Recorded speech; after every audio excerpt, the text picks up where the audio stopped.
Everyone in town knew one rule: never enter Blackwood High after midnight.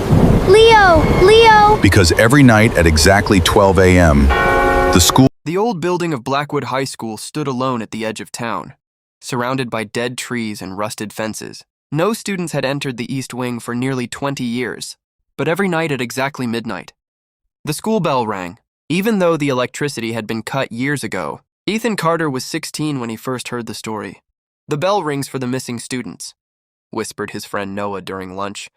"My uncle says kids disappeared there in 1998. Ethan laughed. "That's just some fake ghost story." But Noah didn't smile. They never found the bodies.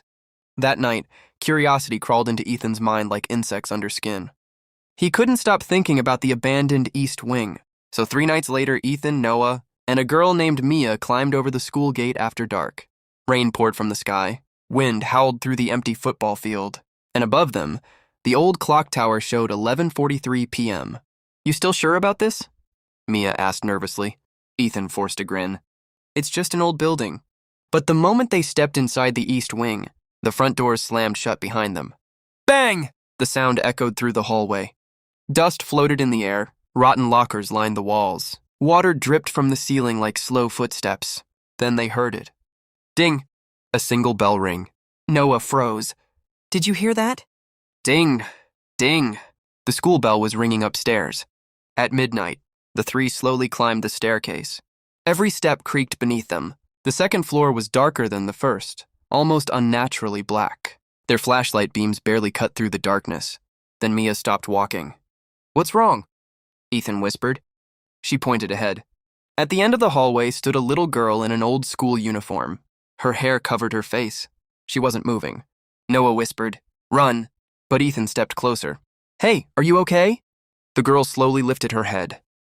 Her eyes were completely black, and her mouth stretched into a smile far too wide for a human face. The lights flickered. Then she vanished.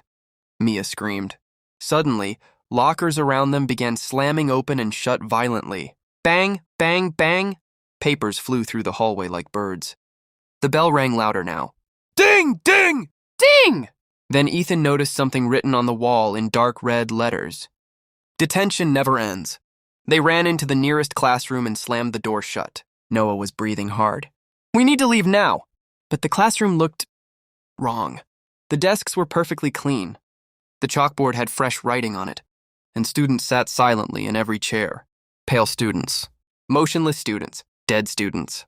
Their heads slowly turned toward Ethan, one by one, their mouths open together. "Stay." The classroom door suddenly locked itself. Mia cried as shadows began moving across the ceiling like giant spiders. Then the teacher appeared.